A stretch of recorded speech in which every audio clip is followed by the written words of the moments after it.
don't you turn me loose so I can run away? Why don't you turn me loose so I can run away?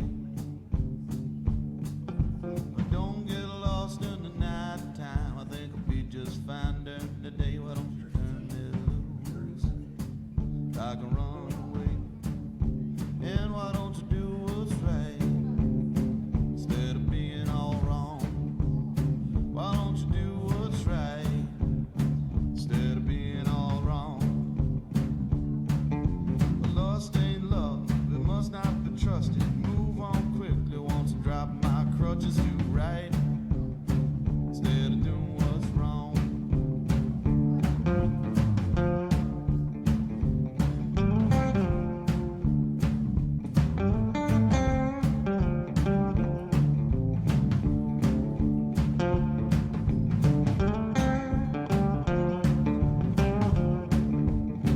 That's right, baby.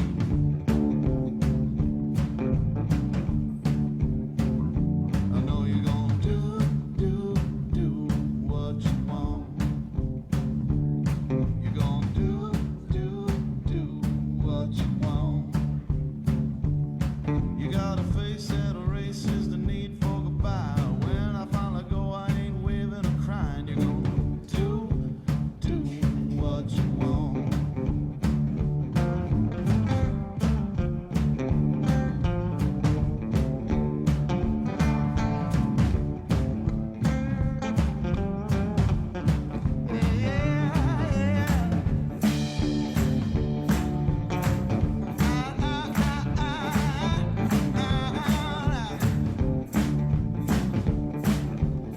Why don't you do what's right instead of doing what's wrong? Why don't you do what's right instead of being so wrong? Why don't you turn me loose so I can run away? Why don't you turn me loose so I can run away? I know you're gonna do what you want. Do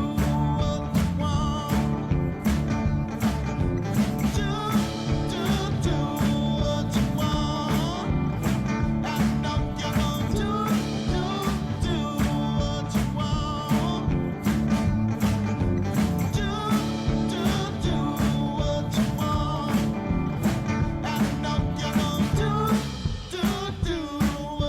want.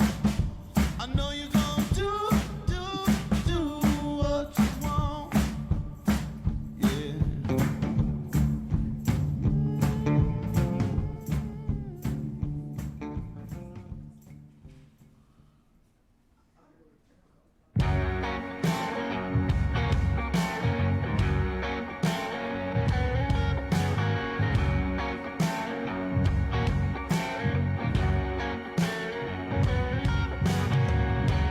Well, I finally got some money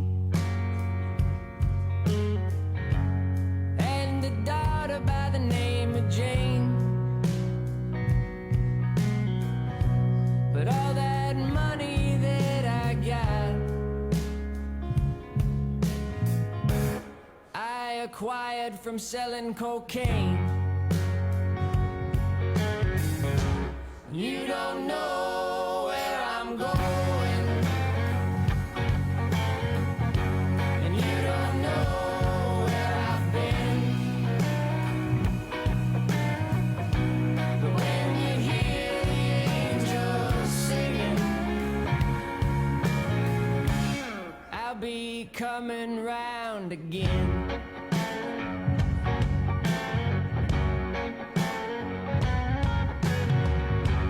Had a couple of drinks in Memphis, had some whiskey and some malt. But when I tried to fight the waitress, she showed me the asphalt. You don't know where I'm going, and you don't know where I've been.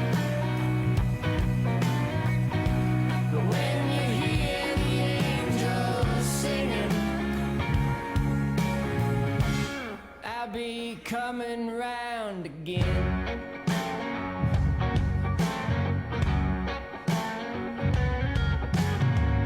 And when I saw my reflection in Miss James 45, well, I turned around the other direction, but she fired and I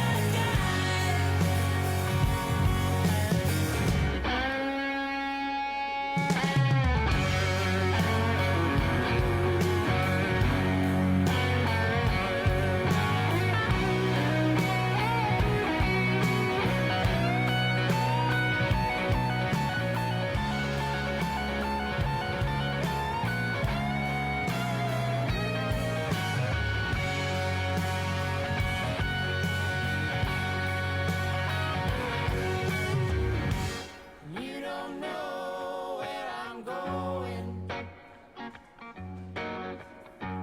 You don't know where I've been.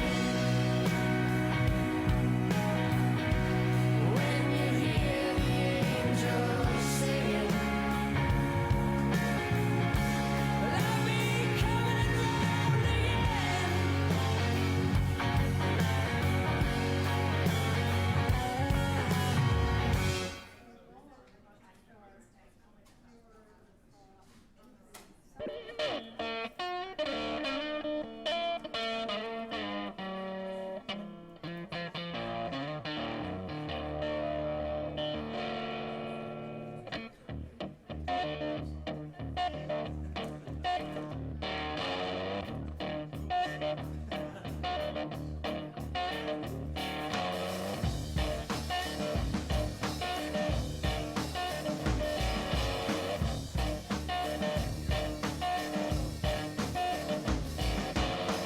Keep me clean, keep me warm, keep my soul away from harm. Keep the night, keep the day, keep the in-between away.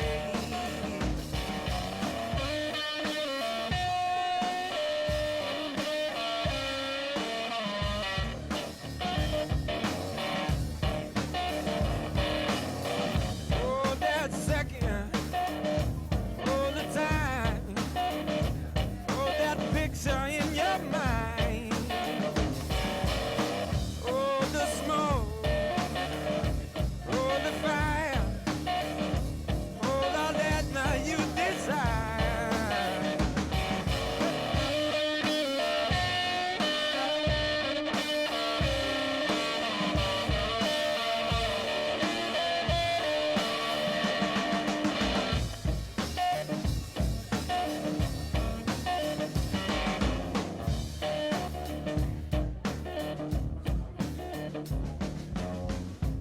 Show me trust, show me love, show me heaven up above. Show your soul, show your mind, show it to me all the time.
nothing seems to go away, when nothing seems to turn out right, there may come a time you just can't seem to find your place. And for every door you open, seems like you get to slam in your face. That's when you need someone, someone that you can call when all your faith is gone. It feels like you can't go on. Let it be me. Let it be me. If it's a friend that you need, let it be me. Let it be me. Feels like you always coming up last. Pockets full of nothing, ain't got no cash. No matter where you turn, you ain't got no face to stand. You reach out for something and they slap your hand.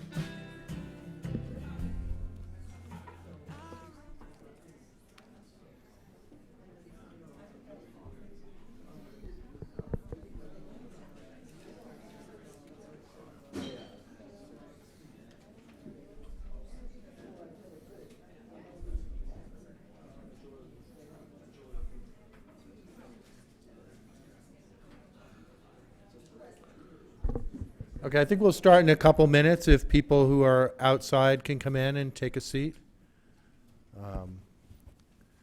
And we will get going. Need to give it a minute or two since there are a lot of people outside.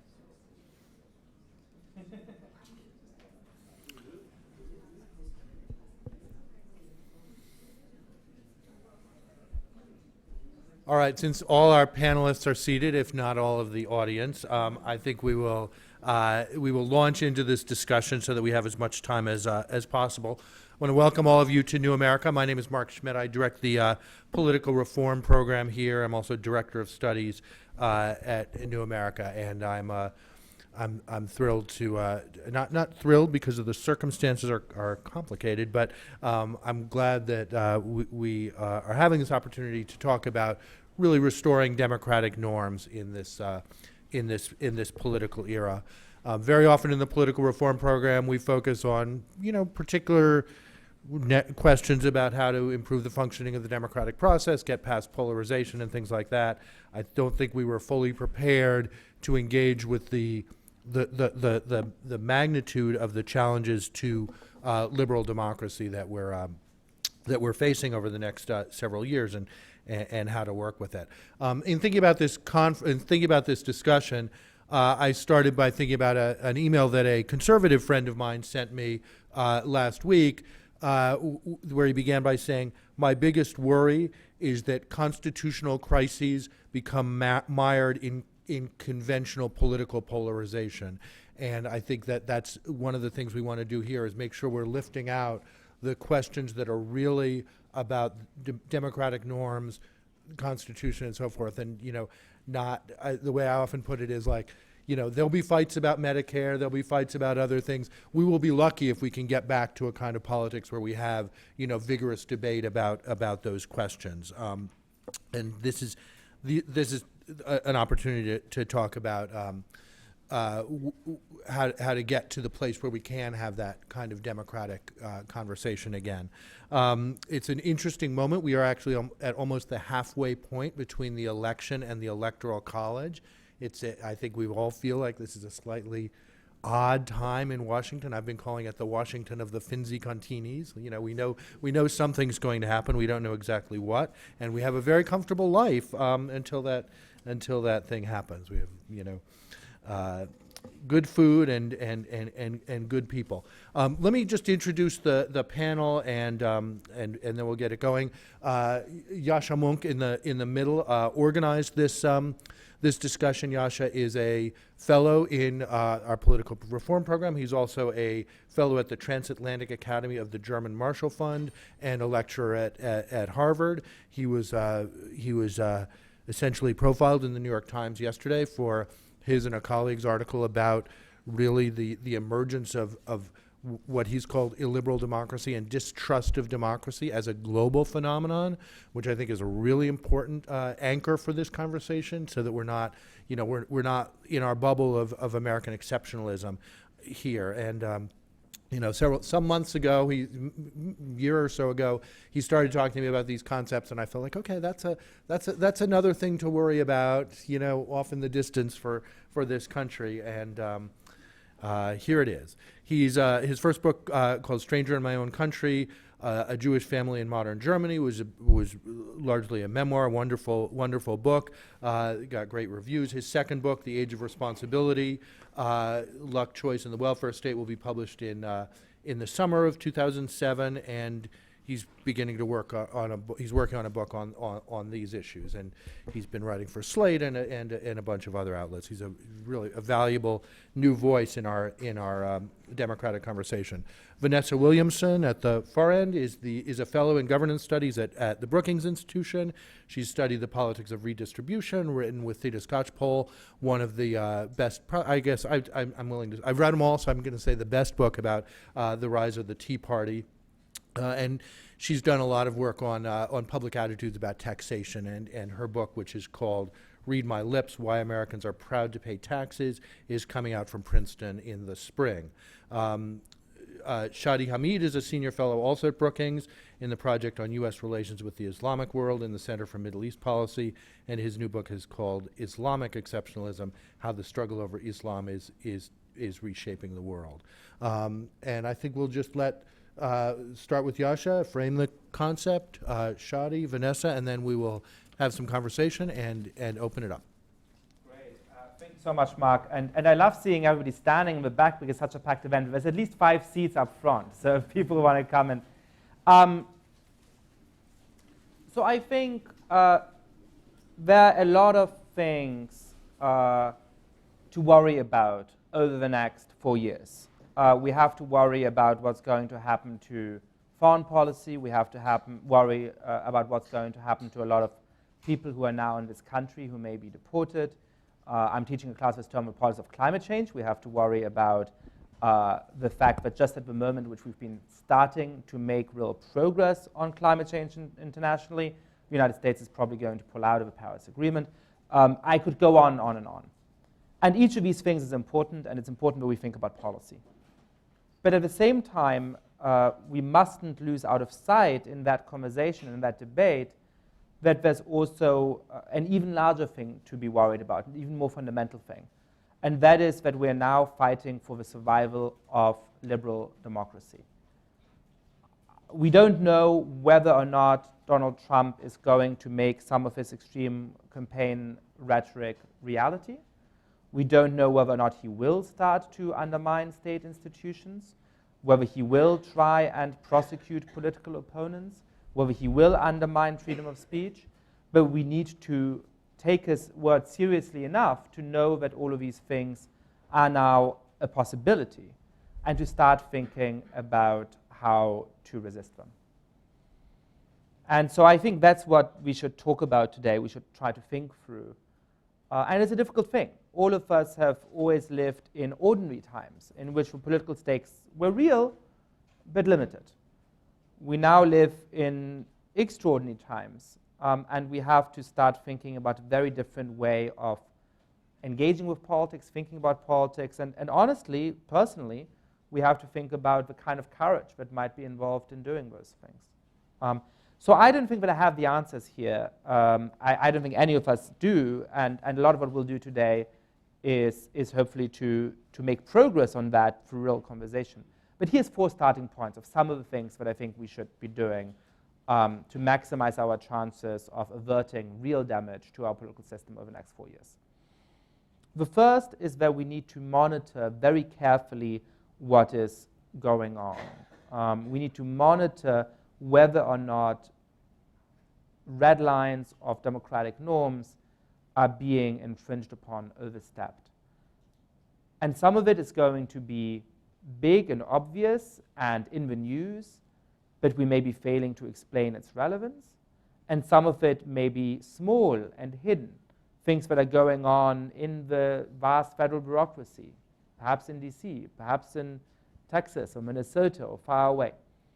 And so 2 things come out of that for me. The first is an attempt to monitor not just what's bad about Donald Trump's administration, but about particular ways in which the administration may wind up undermining democratic norms. So that when a employee of the Internal Revenue Service in Texas has pressure put on them to look more carefully at the tax returns of critics of Trump, they have a place to report that to. We have a place where we can collect information about that. If and when regulators start making life more difficult for Amazon because it so happens that Jeff Bezos owns the Washington Post, we both need a place where people can go to with that and a place where those kinds of things are recorded and cataloged. So I think just this monitoring function is very important. The second thing which comes out of that is an explanation of the stakes and of why these kinds of things matter. Within a couple of days of the election, there was a story of Donald Trump getting on the phone with the president of Argentina and talking about the stalled building project that he has in Buenos Aires. It's not easy to get across just exactly why this is bad, how this relates to the rule of law and to the potential of using the state bureaucracy for corruption. So we need to have real outreach, not just to people in this room who are highly politically informed and spend their weekday afternoons coming to an event about this, but also to people beyond Washington, D.C. And so I think we need to think about how do we formulate these core principles and how do we bring them to people, whether it's through short, snappy videos that might be shared on social media, whether it's through the voice and the platform that a lot of us have, writing for publications, sometimes perhaps being on TV. We really need to think about how to communicate this.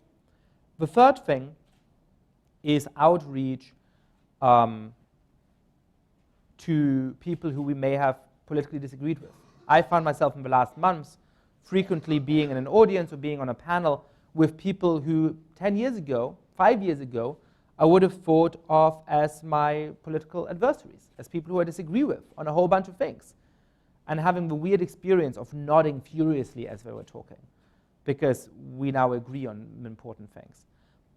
So there's some people where these alliances have already happened. There's also a lot who are hesitating, who may fall in line, who see that they might get a lot of things out of being friendly to Trump and perhaps even becoming complicit in some of the attacks on liberal democracy that may result. And so I think we need to really do outreach to moderate Republicans, to libertarians, to the further left as well, to anybody who, I was speaking for myself as somebody who's sort of vaguely on the liberal left, but really making common cause with people as long as they are united with us in understanding the importance of liberal democratic norms and the risk to it now. And I think what Mark was saying is exactly right. We have to stand together on these things, not because the differences between us don't matter, but because we want to get a politics back in which those differences can again become defining.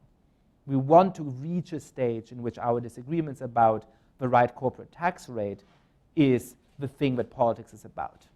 But at the moment, it is not, or only partially. And so we have to make common cause, at least in resisting those aspects of a Trump administration.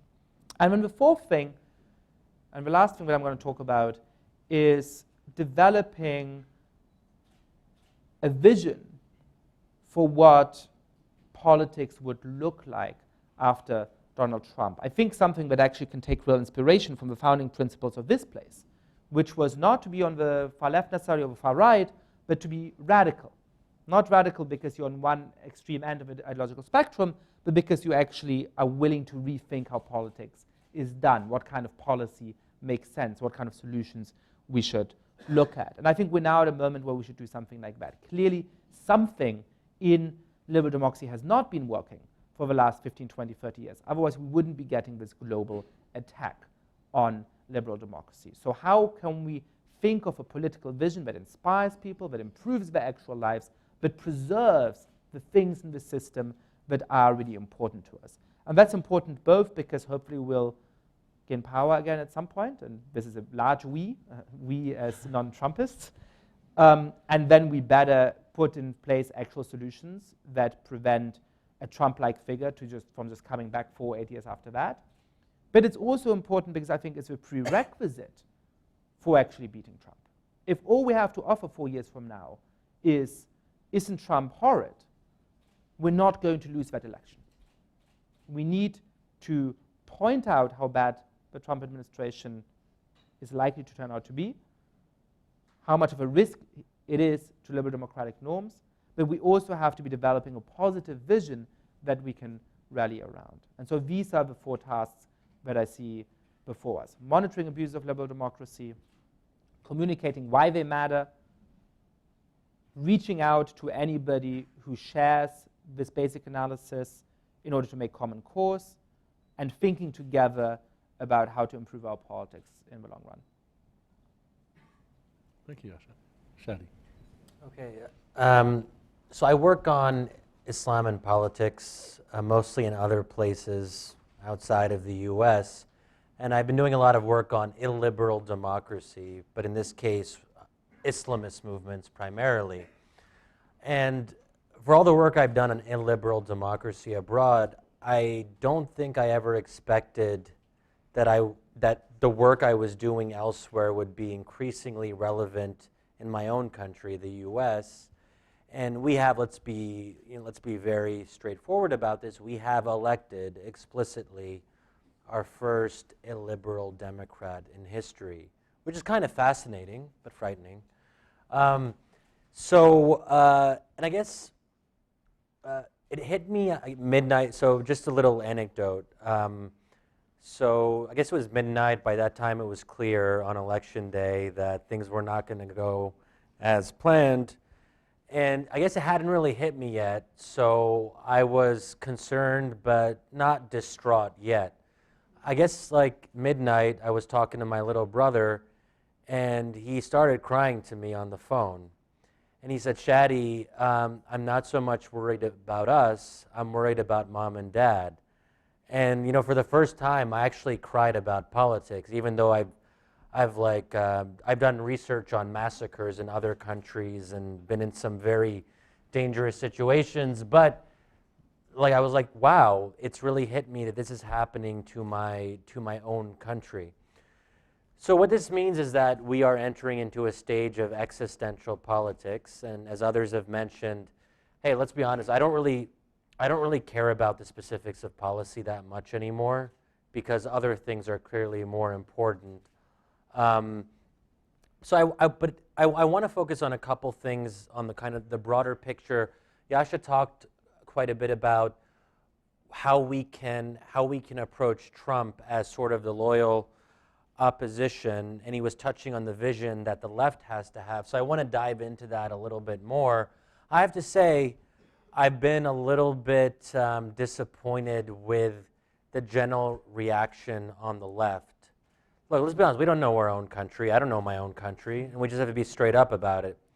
But I think what's more concerning to me is the fact that a lot of my friends and colleagues insist on having a very particular response to Trump's victory. First of all, the not my president stuff is nonsense in my view. We respect democratic outcomes. To me, that is a non-negotiable. He is my president. He is our president. We are the loyal opposition. Okay. So that's one, but I think also there have been quite a few articles that I think have taken the wrong lessons from my standpoint. There was that article in Slate, the title suggestively was something like, "There's no such thing as a good Trump voter."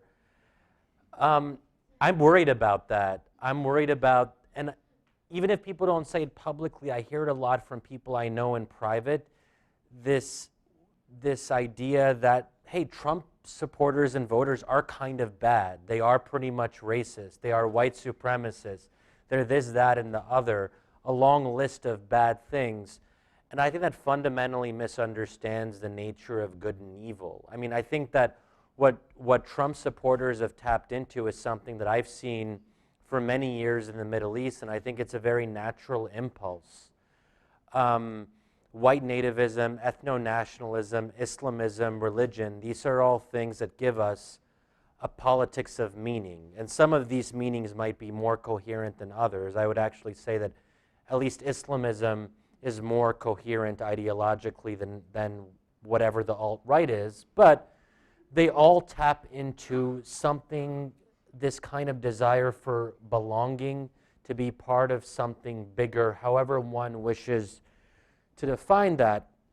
And I think that our starting point as the loyal opposition, if you will, shouldn't be the question of why did people vote for Trump. For me, the starting question should be the opposite. If I look, honestly, if I was a member of the white working class, I would have probably voted for Trump. It's because I'm not that I didn't vote for Trump, to be quite honest with you. I wasn't very inspired by the option that I supported her, and I've made no secret of that. But pretty much what the Democratic Party message, as far as I can tell, was not be racist and offer some version of center-left managerial technocratic politics. Yay, that's exciting. Well, it was good enough for me. It was fine because not being racist is really important to me, and I'm also one of the minority groups that might get into some trouble. So, but I think that essentially the argument the left, if you will, was making was, hey, we're just going to nudge along. Third term of Obama, we'll continue. We'll make incremental policy change where we can. There will probably be gridlock, but at least Hillary's smart and competent.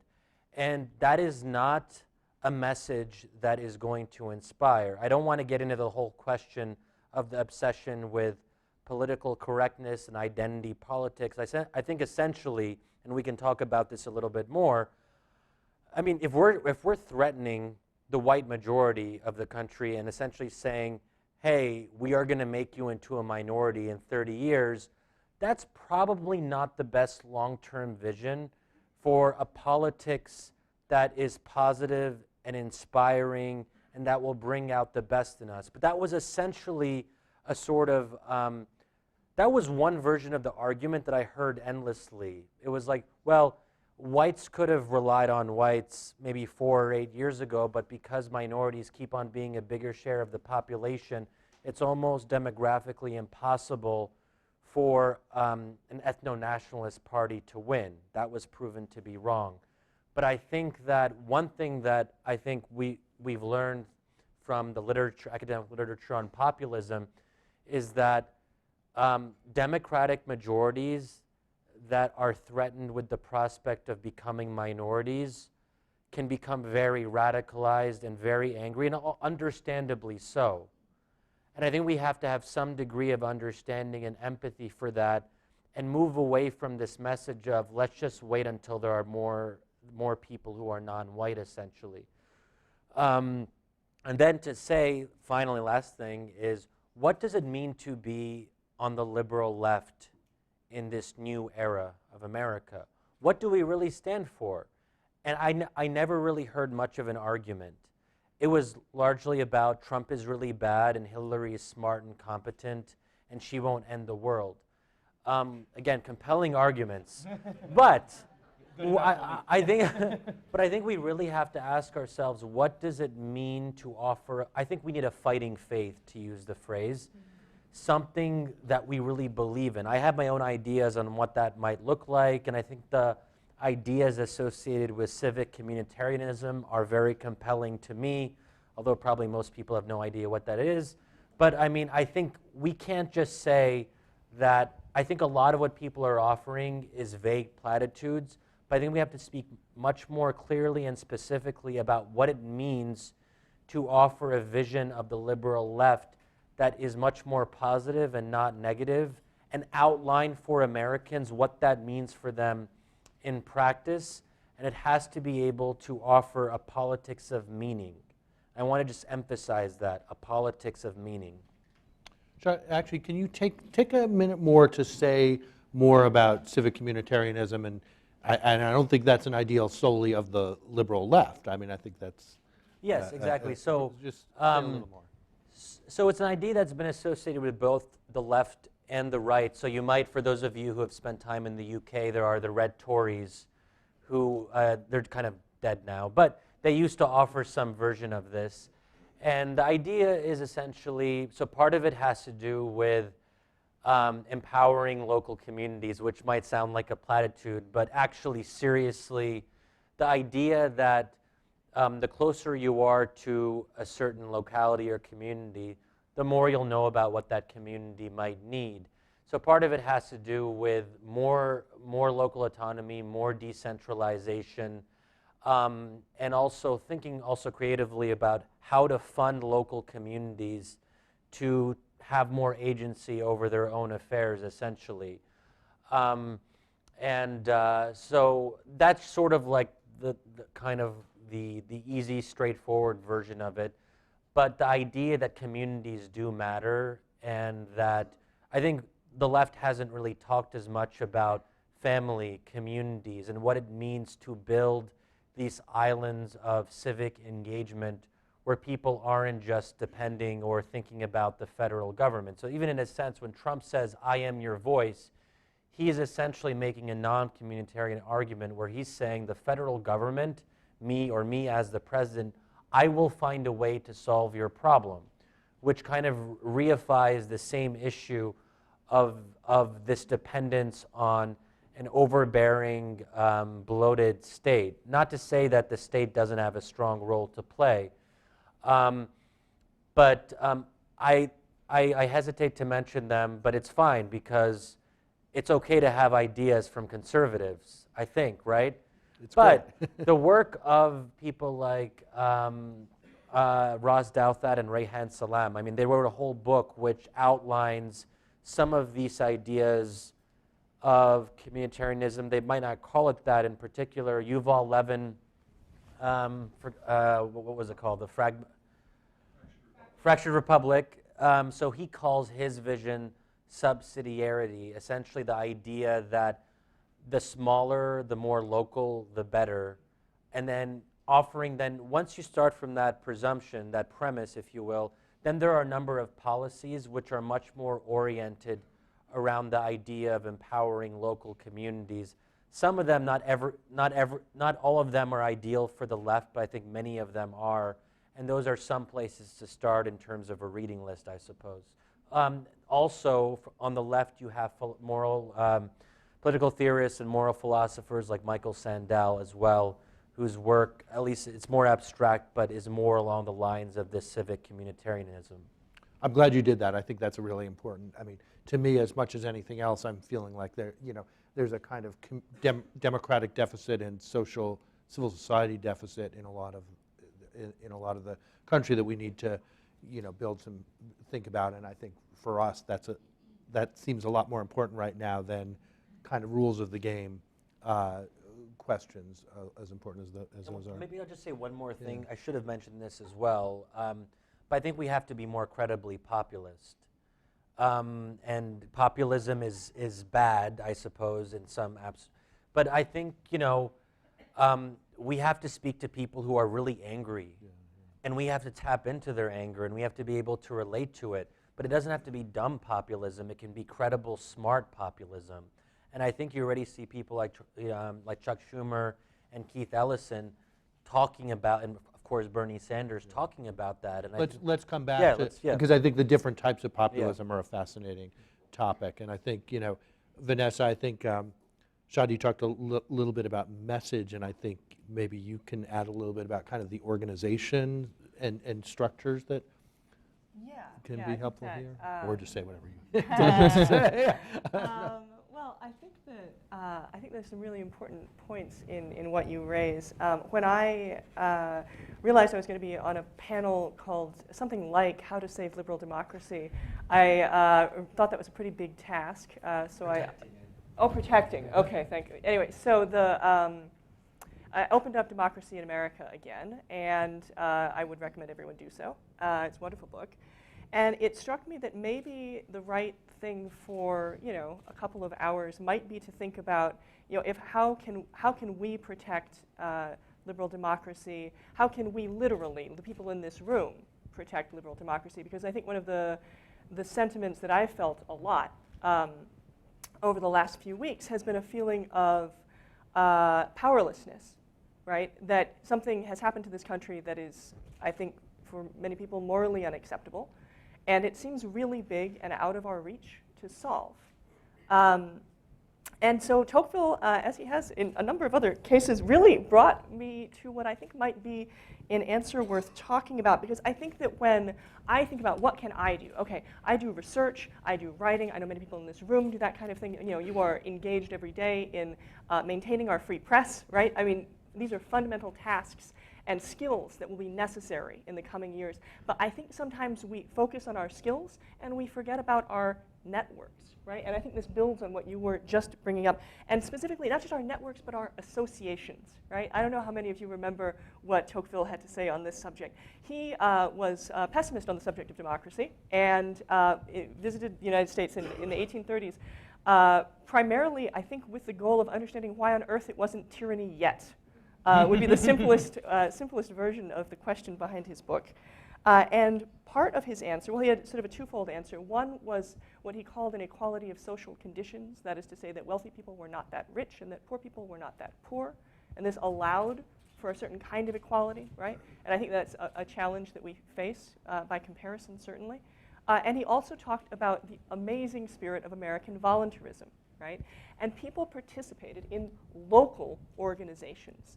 And they participated in them in a way that is almost, I think, feels like it's from another country today. But when they participated in an organization, I mean, to give you an example of a way I've participated in an organization lately, and I would imagine I'm not alone in the room, of having re-upped my membership to the ACLU, right? Who hasn't done that in the last few weeks? You oughta. Because, there's some lawyers who are going to need to do some lawyering, I suspect.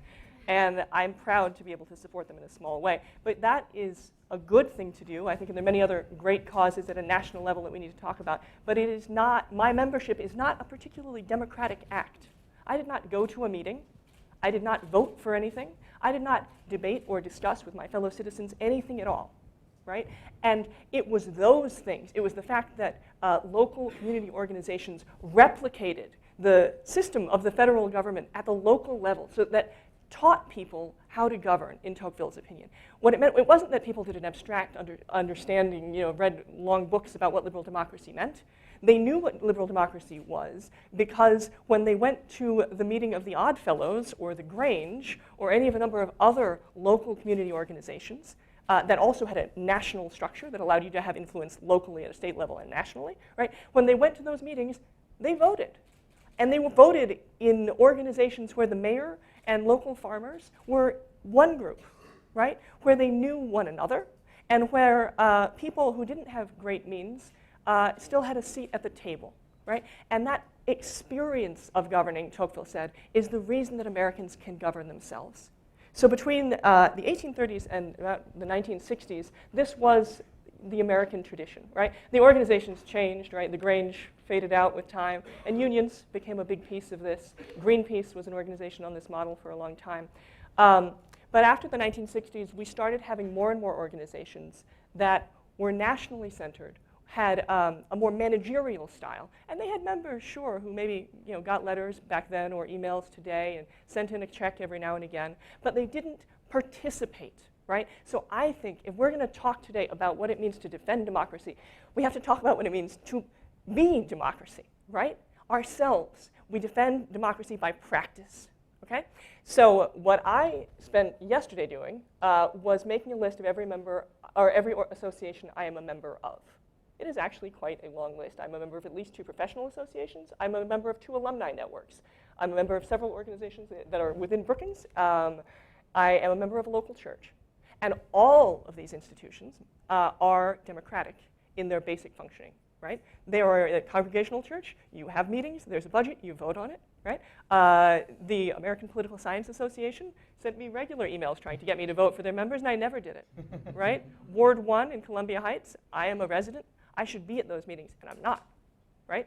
So I think if we're going to talk about exactly this kind of thing that you were saying, about the need to revitalize our civic communities, it actually does literally need to start with us in this room, and to recognize that we have tremendous skills that we can project onto a national stage, right? So many of us in this room have that power, but we also have our immediate power that comes from our associations and our networks. And it's in those contexts that we're not an individual. We're not the lone voice in the wilderness. We're not just the person who's tweeting, like so many others, about what a horrible thing Donald Trump said about what should happen to people who engage in political protest. Perhaps they should lose their citizenship, right? It is important to say that that is wrong, and it is important to support the national organizations that will defend those people. But we also need to remember that our democracy starts at home, right? And that if we, I knew I would get emotional. I get very emotional on the subject. That if we try to implement democracy as individuals, we will fail. And if we try to implement democracy together, we will win. So what do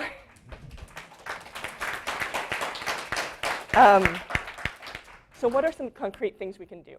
Think about your organizations. Think about the associations where you have tremendous power, because you know what? No one goes to those meetings. We all know that, right? Having studied the Tea Party, took over local Republican commissions on a regular basis because they brought 50 people, and there were 3 others in the room, right? They had all the officer positions. I deeply disagree with the politics, the policy positions of Tea Party activists. I was deeply impressed by their activism, and I think that the fact that the resurgence on the right empowered this particular president is a tragedy, right, in the very real sense of that term. So what can we do? You're all going to go to your ward meetings. What are some things we can do? I thought of a few things. One thing is try and connect that association that you're a part of, that you can make a difference in, to the communities that we know are going to be at risk, right? We know that Muslim people, Latino people, poor people in this country are going to get the brunt of whatever's to come. We don't know exactly how, but I think we can predict that much, right? So make your association a bridge to those communities. Find the members of that association that are of those communities and raise them up, right?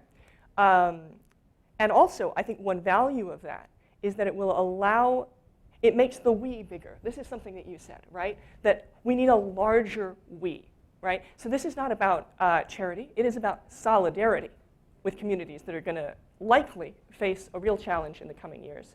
And finally, I think that this approach, right, that taking our associations that already exist, that already have democratic elements in them, that are already designed on the model, the sort of virtuous model, right, taking those organizations, rebuilding them across the very rifts that Donald Trump benefited from. And we know what those were, right? Rifts of geography, rifts of race, and rifts of class, and rifts of gender. Right? We can rebuild across those rifts ourselves, right? And so there's a lot we're going to have to do, but I think we could learn a lot from the generations that preserved our democracy for so long. Yeah. Thank you, Vanessa.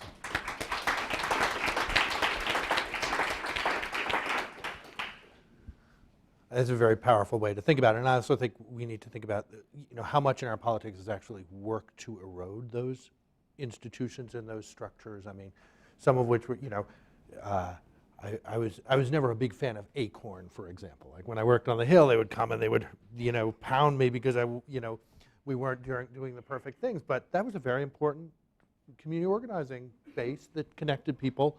To people who weren't necessarily like them. And of course, often unions did some of the same things. So some of what we've seen in the last few years is actually, it's not just accidental that these organizational structures, some is just the course of history as Theda Skocpol's book describes it, but but a lot has also been deliberate. I want to put a question on the table about populism a little bit. Thinking about a piece that I wrote before the election. You know, and I kind of dug into some of the historiography of populism, and you know, there's like one view that sees populism almost the way like Lawrence Goodwin describes it, almost the way you're describing this kind of disaggregated democracy. I mean, there was a real flourishing of people's ability to join together and work together at the local level and then build something more national. There's the kind of Richard Hofstadter version of populism that treats it as status anxiety and push back against elites, and there's a more romantic version of the same thing that really celebrates that. And I think one of the interesting distinctions there is really like how you place naming names and naming enemies, and that's almost like, in a way, that's the distinction. You know, what the biggest distinction between, say, Bernie Sanders and Elizabeth Warren here and Hillary Clinton and to some extent Barack Obama over here isn't that their policies are wildly different or wouldn't do a lot to help you. It's that, you know, for Hillary Clinton there are, you know, problems to be solved and we'll work together to solve those problems.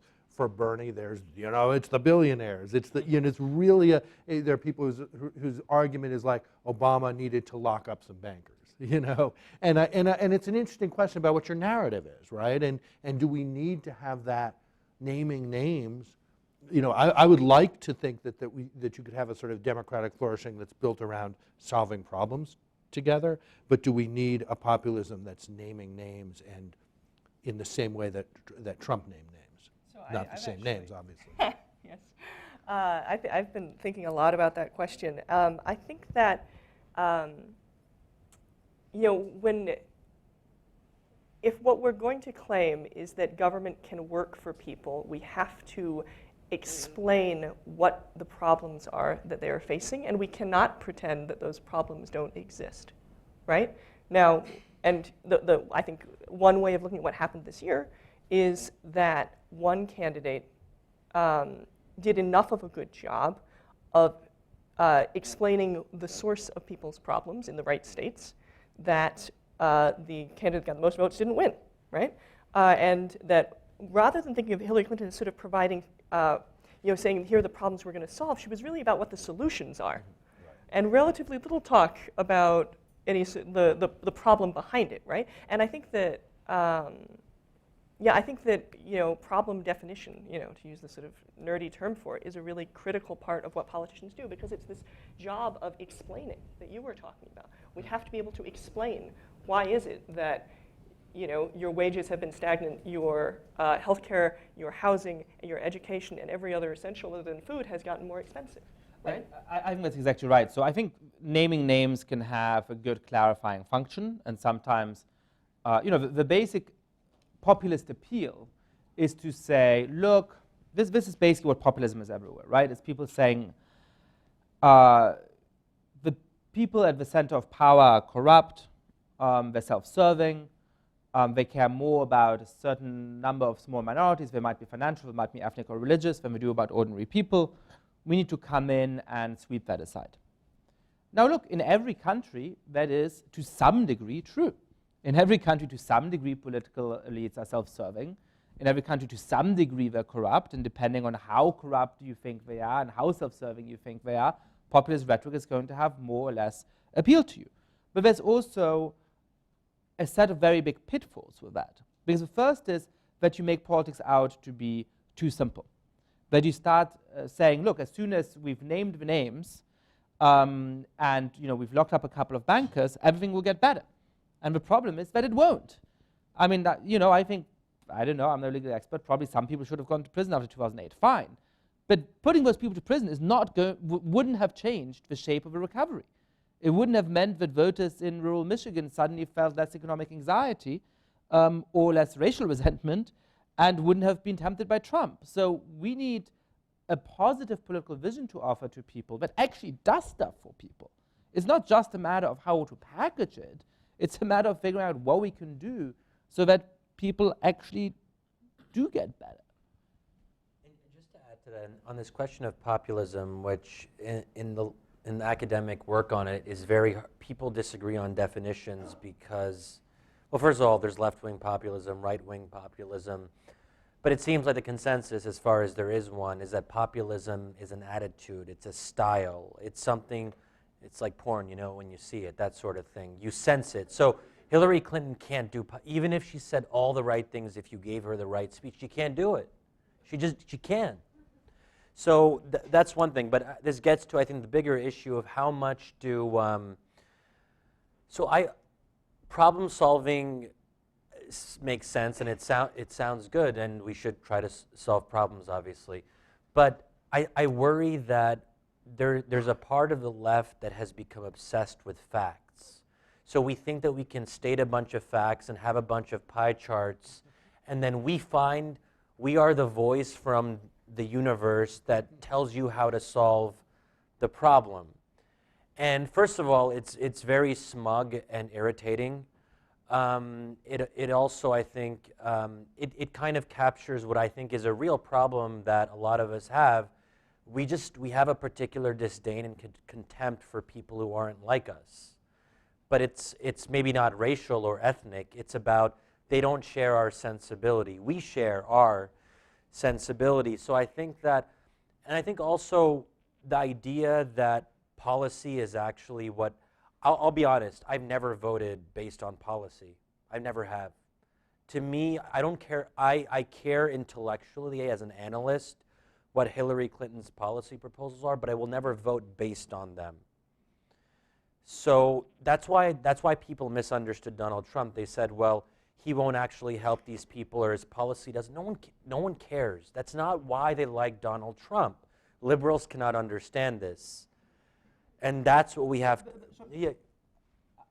I agree and I disagree, right? Like, I agree in the sense that people go to the polls and what they're thinking is not, you know, these policies are the best for me or something. They're like, well, this seems like the person who's on my side, and he seems like me in the relevant respects, whatever they might be, and he's on my side, and that's why I'm going to vote for him. That's right.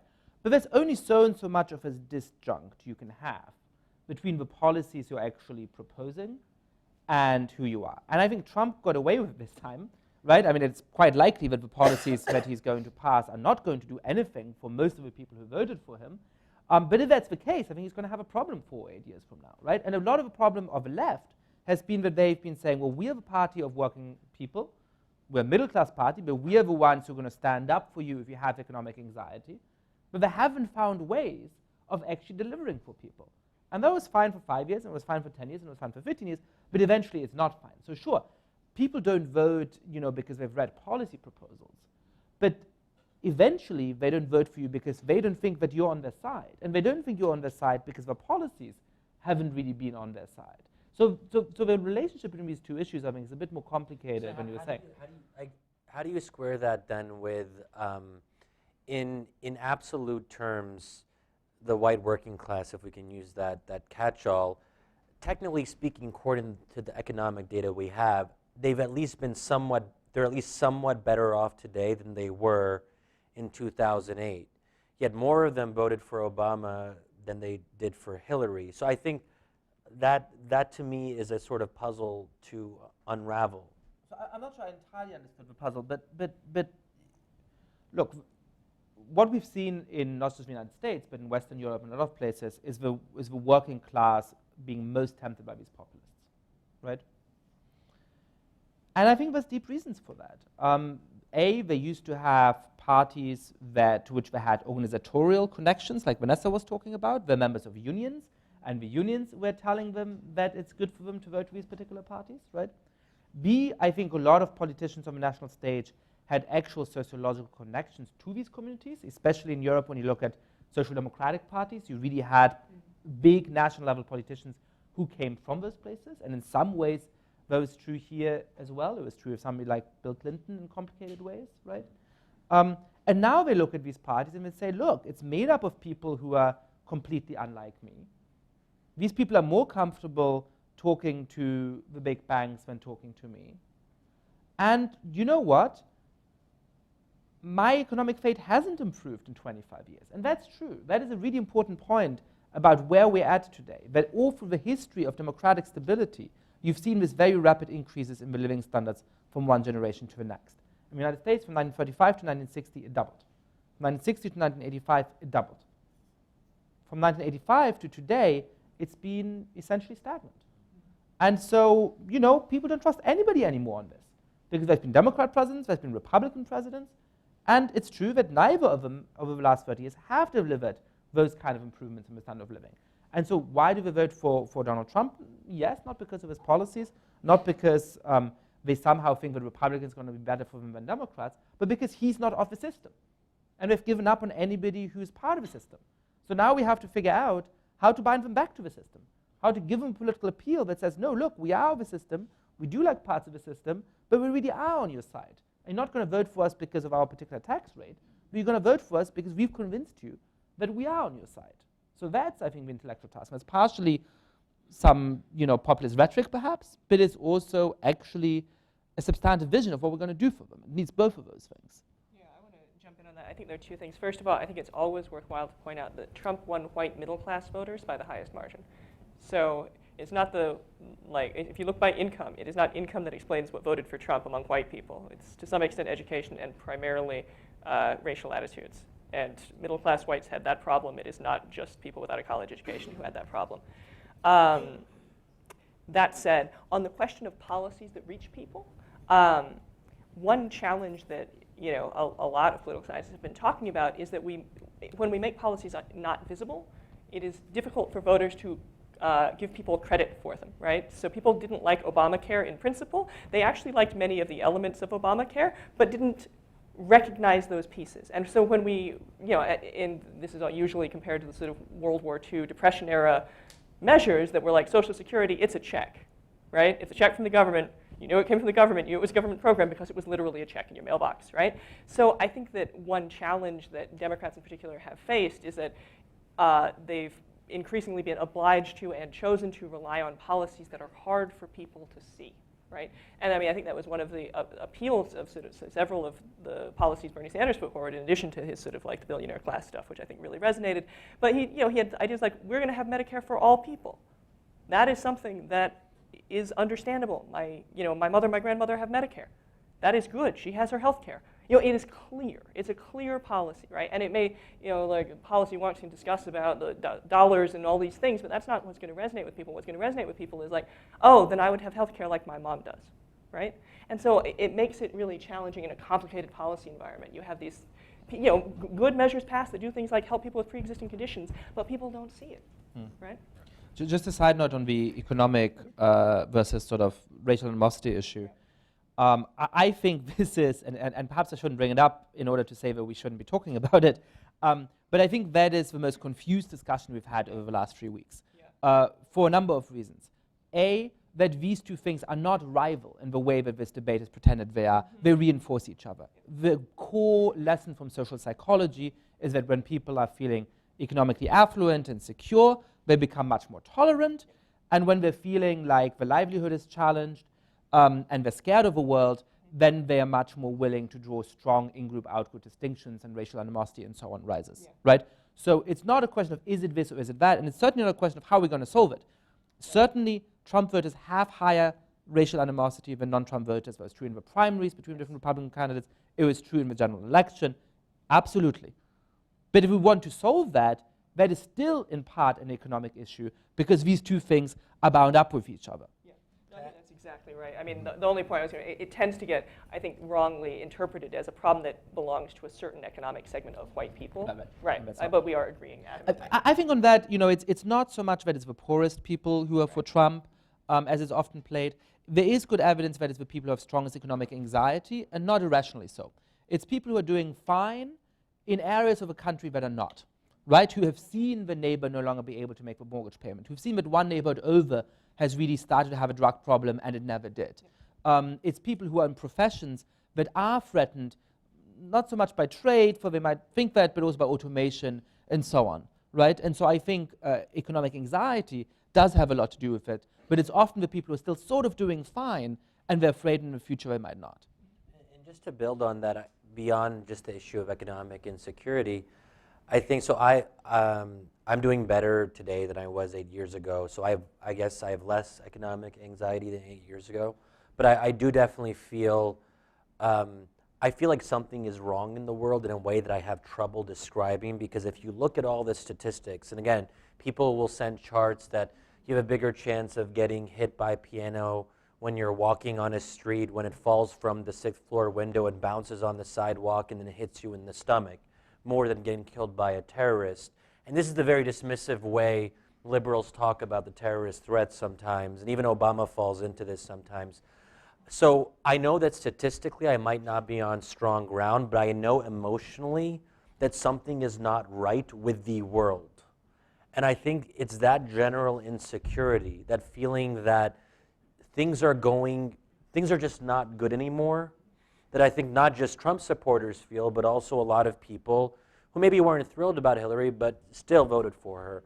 And I think there's also a link here between foreign policy and domestic policy, which we can talk about if people are interested. But I think that there's also a question of what do we stand for as Americans, not just at home, but abroad. And I don't think Obama offered a clear message of what America's role in the world was. I don't want to say that to get votes you have to use kind of cynical rally the flag kind of things like, hey, let's start a war so people can vote for us. No. But I do think it is important to have a strong moral message as part of your foreign policy, and to reassure people when it comes to things like terrorism. And I don't think Obama was good at speaking to those particular set of concerns. Can I just pull this back a little bit to thinking about democratic norms again, because rather than just what happened in the election, because I think it's important to kind of keep some things mysteries that are mysteries.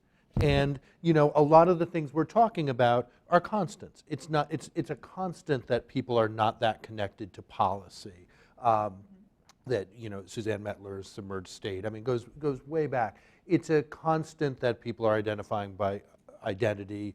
A lot of what we're talking about here has always been the case, and it didn't result in this challenge to democratic norms before. And it's all the economy.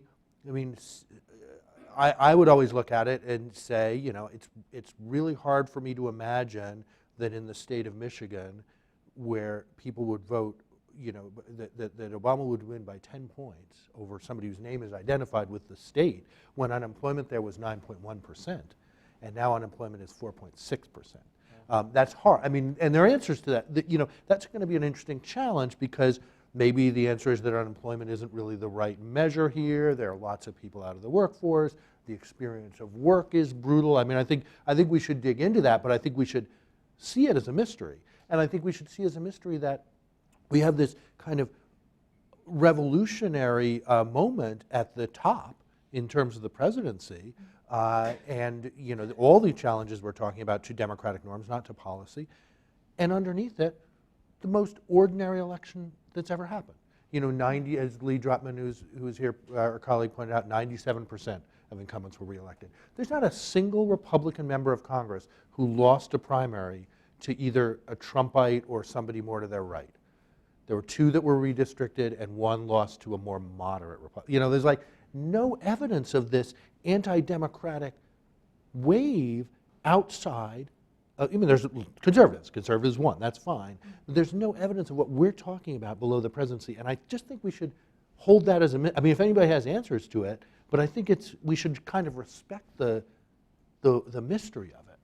So I think that there's on that point, there's a Republican won this year was not very unexpected, right? That a Republican is president was actually what the numbers would have told you months and months in advance was the most likely outcome.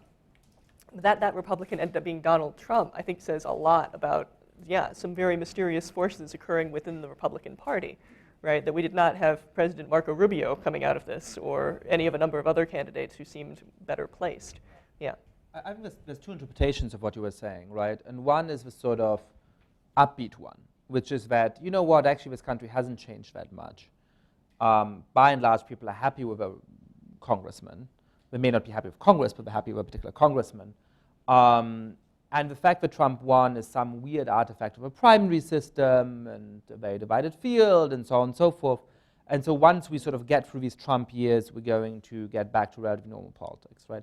The more pessimistic reading of it is to say that you can only pull off an ideological realignment. You can only change the terms of politics, what it is that a Republican stands for, at the highest level with all the media attention that brings to it. And now that Trump has won, you know, he doesn't have a party, right? He doesn't have any real followers in Congress. I mean, some people who, but right, he hasn't, not people who he's brought in. But now people are going to realize, oh, you can be a Republican on the Trumpian mold. And a lot of people like that are going to run in elections in 2 years from now and 4 years from now. And a lot of old-style Republicans are going to either turn into this, or perhaps they will start losing primaries, right? And that's going to take a while.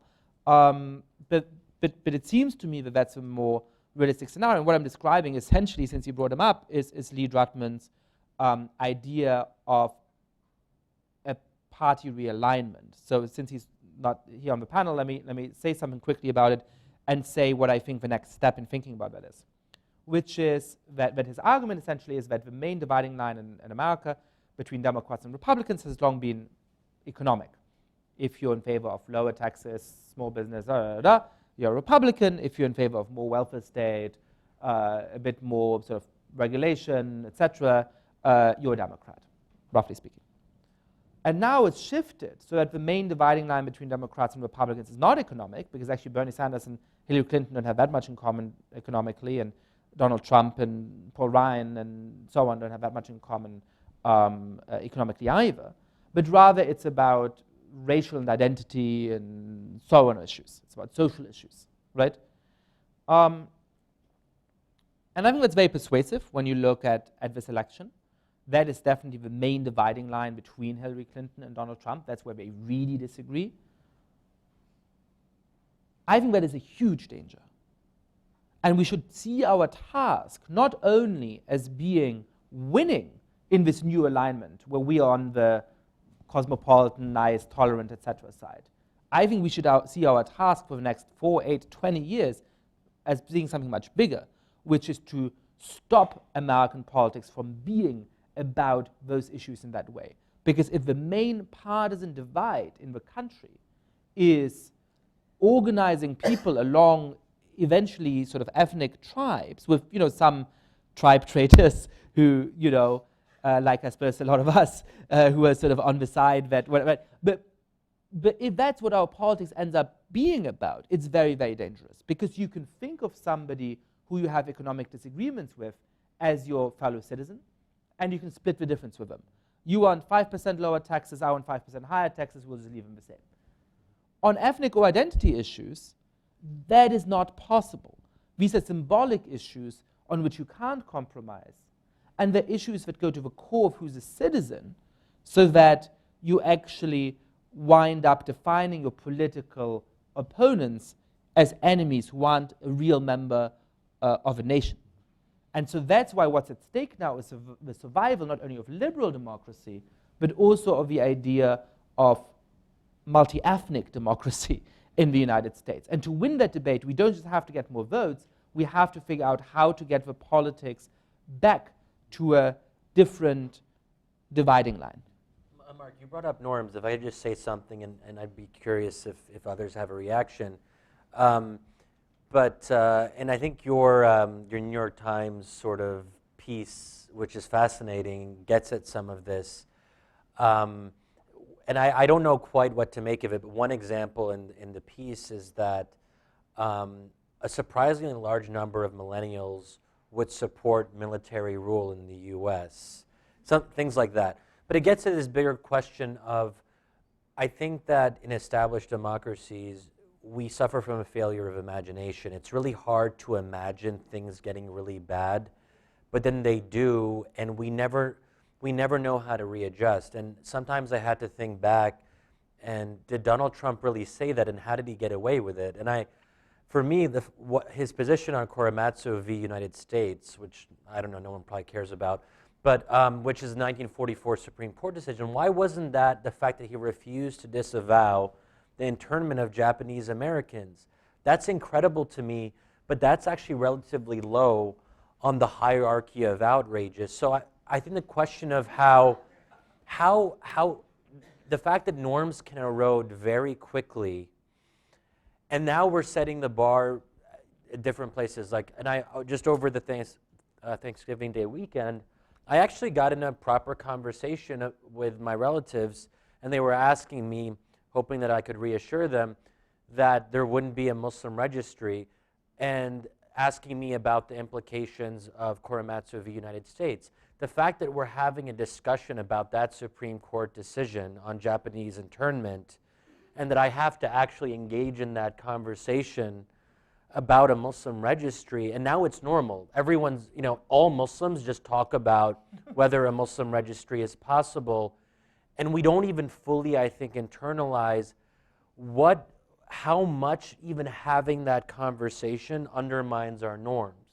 So I don't know where I'm going with that, but I don't know what to do about it. Maybe Yasha, you have some more thoughts on that, but that to me is very troubling, this question of how norms erode. I don't think I have an answer, but I think we have to, one of the things I've been thinking a lot about and don't know how to do is this careful balancing act between opposing a lot of the things that Trump is going to do that I have political disagreements about, say pulling out of a Paris climate change agreement. Right? I think that's wrong. I think it's bad. I think it's really bad. And I want to oppose it. And I want to spend some political energy doing that. But I also recognize that it is a politically and legally legitimate thing to do. Right? As the President of the United States, he has a constitutional power to do that. I'm going to fight it, but I'm going to fight it as the loyal opposition, respectfully. But then there's also things where you can't be the loyal opposition because he's destroying the possibility of being the loyal opposition, because he's actually undermining freedom of speech. He's actually victimizing Muslims or other ethnic minorities in a way that really deprives them of a freedom of citizenship. And at that point, we have to take it up a level and really say, no, this is full-out alarm, right? And how do you do this balancing act? So what would that look like in practice? You tell me. I don't know. I mean, I think that's the difficult thing. And I think, well, part of what it can be, I think, is having certain figures who speak up on one thing and not the other, right? I think Barack Obama should speak up on the threats to liberal democracy, but not on the policy things, because his word has a different weight. And I think that's true, George W. Bush, right? These kinds of figures, we need to demarcate the line of we are no longer in the world, on this particular issue, we are no longer in the world of ordinary political debate. We are in a world of liberal Democrats against wannabe autocrats. And perhaps we'll never get there, and I hope that we won't. But we need to think about how to demarcate that in a way that can convince the third-term congressman from rural Minnesota who hasn't thought about these things too hard, who's sort of tempted to go along with Trump, but he's also like a decent guy, right? Like those are the people who we need to win in those moments. And so I think thinking about both how to speak to them personally, how to make those arguments to legislators, to congressional staffers, and so on, and we can all do that in DC to some degree, but also how to mark that in the public sphere as, this is alarm bells level, this is just an issue on which any decent Democrat, small d Democrat, has to agree. But that's a little vague, right? So I mean, that's something that I'd love to think through with people in the Q&A and afterwards. I mean, that's the task. And there are lots of things that people will get wrong because there are so many different things and there are so many things we've never thought about before. So it's not even part of our normal arsenal. Vanessa, before we open it up. Yeah, I mean, just sort of on that point, I think I expect that those kinds of threats to civil liberties are very likely to intersect with the rollback of the social safety net in important ways. That is to say that we already have a habit of regulating the behavior of the poor, regulating the behavior of people who are not authorized citizens, regulating the sort of carceral state. There are a number of areas where I think there is a gray zone that I think it is quite likely that Trump administration can take advantage of in a way that I think will make it, it might be that there will be like a Muslim registry, but I mean, my God, but I also think that we need to be prepared for things that look like only small changes from existing immigration policy, things that look only like small changes from existing sort of policies that have produced mass incarceration. And I think that it is likely to be difficult to convince people when we have crossed that line. And that's exactly Right? why that monitoring function, which Yeah. I talked about right at the beginning, is so important, right? When a protester happens to get a pretty unfair and steep punishment for not having dispersed when the police told them so, is that a random aspect of a judicial system that sometimes people get things wrong and there's a particular vindictive judge? Or is that the start of a move to criminalize all forms of protest against Trump? Difficult question, right? When a anti-Trump NGO suddenly gets audited by the IS, is that random chance because 1 in 500 organizations will? Or is that the start of an attempt of a politicization of the IS? We can only answer those questions if we have aggregate information.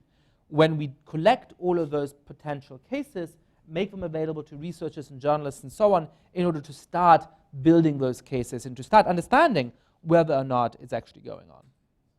Yeah. We'll open it up in a second. One thing that's really interesting to me, of course, is that it will be harder to raise those issues, for example, about the IRS, because we've been told for the last 4 years that the IRS was already politicized in a way that I think was really, profoundly misleading. So part of breaking down democratic norms is kind of creating this sense of, corruption is everywhere, that they're already gone, and that I think makes it harder to spot those moments. And that is why an integral part of what's going on, and we have to understand that, is sort of the after-truth politics of Donald Trump, and he may use the office of a presidency to actually propagate a lot of that. But just to understand that, right, I think we have a very naive view of what's going on there. The two conceptual frameworks we have for understanding it are Stephen Colbert's idea of truthiness, people saying things that sound true. And am I allowed to swear on the New America stage? You are. Thank you. And Harry Frankfurt's essay on bullshit, which essentially argues that our political age is marked by an indifference to the truth, that people say things they don't care about whether it's true, and that he sees that as a huge threat. There's a much bigger threat going on, and that is the deliberate destruction of the ability to do politics on the grounds of a truth at all. It is launching so many forces in the political system and building up such a propaganda arm that you can't argue, well, yes, the IRS did investigate this one organization under Obama, but once there was like a low-level whatever mistake, and also the aggregate numbers haven't changed, and now it has.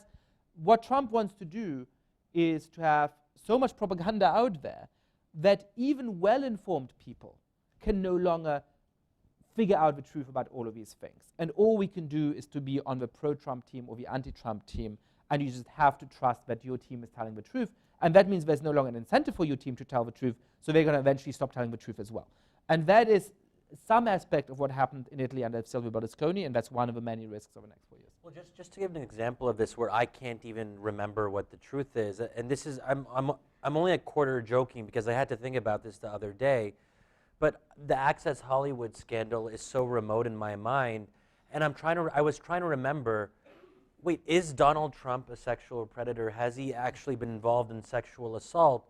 And I wasn't entirely sure what the truth of that was, because I thought to myself, of course a sexual predator retrospectively can't be the president of the United States.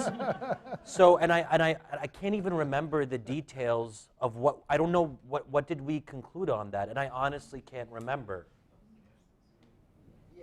Yeah. All right, Vanessa, you want to have a last word? Or No, let's no, I'm too let's open depressed. it up. I'm going to be really firm about, please ask questions, please be brief. If you're not, I will cut you off. Why don't we start this gentleman in the very back had his hand up first, way back. And wait for the microphone and say at least your name. Yeah, Shadi, My name is Kami, but I'm with the Pakistani Spectator, and I'm Muslim too. I think what's wrong if they registered my name, I would feel more protected. Why don't you feel as a Muslim? And the second thing, I don't know, why would you cry? Because, see, he used to be a Democrat, Donald Trump. He has 2 foreign wives. He has lot of businesses in Muslim country. And he said he had a lot of Muslim friends and he doesn't hate Islam. So I mean, all these things didn't make you feel that, you know, he is very inclusive. As a matter of fact, he is more inclusive than Hillary Clinton because he didn't say those kind of things about liberal Democrat. What Hillary said, that they are just basket case. I mean- Thanks. I didn't catch the first thing. You said being the name, having a name on a register. I didn't catch. No, I know, but mean, like with the point. It would basically protect me if I'm attacked by redneck. I would know, you know, government would know that I'm Muslim and I'm attacked because of my faith. The Muslim registry is protecting Muslims Oh, from hate okay. crimes. Okay, well, Please. but I don't know. I don't. That's not how I see it. On the second point, though, which I can address a little bit more substantively, I mean, Trump did actually say Islam hates us. That's a direct quote. So, I mean, he's been pretty explicit about this. And the fact that he's brought people around him who are known, there are very few things that unite them. They all have distinctive records of anti-Muslim bigotry. So if you look at Flynn, Tulsi Gabbard, Mike Pompeo, Rudy Giuliani, Newt Gingrich, they all are, sorry? Yeah, yes, that too. So to me, the evidence is clear, and that's why I am very concerned. In the aisle, Cheyenne, with the hat. Beret. Hi. First of all, thank you. My name is Saad Ansari. So I just have some basic questions on terms. So it's probably a Venn diagram between progressivism and liberalism, and one is more defined by economics, whereas the other one's more defined by social functions. How would you differentiate between progressivism and liberalism? The next question is, the New York Times and a number of other newspapers have been talking about the death of social identitarianism, and it's kind of an anticipation how in 2018 the Democratic Party will probably have to realign to capture more of the working middle class and focus on economic progressivism. So I'd be very interested on your take in that, and kind of one of the implications of, do you think it would be a wise move for not just the Democratic Party to win, but also for the nature of the values that you've been talking about, if it opened the doors to kind of principled conservatives who are running on an economically progressive policy?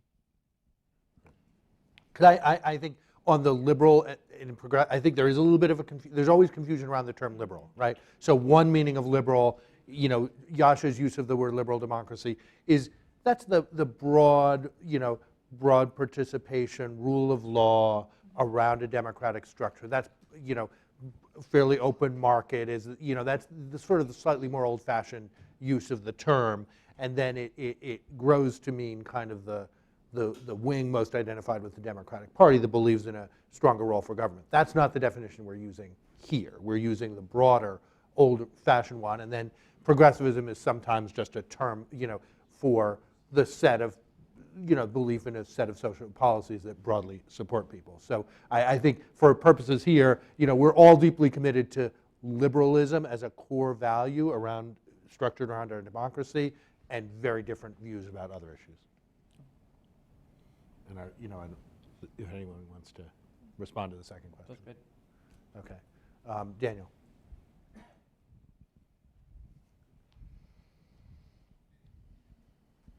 Thank you, Daniel Stitt of the Hewlett Foundation. Thank you to the panel for your candor. This has been a breath of fresh air. But one thing you didn't speak to that I'd like to hear from you about is the direct engagement of Russia in the manipulation of the election and the subsequent, the network of illiberal Democrats with Russia and Turkey and Hungary and France and the UK and the US, and how do we respond to this, and what are the innovations that are needed to cope with this? Yeah, so I think I would distinguish between two things. You know, did Russia win this election in the sort of sense that a political scientist would think about it counterfactually? Like if Russia hadn't hacked into some DNC emails, if Russia hadn't been spreading fake news, would Hillary Clinton have won? It's difficult to answer. My personal hunch is actually no.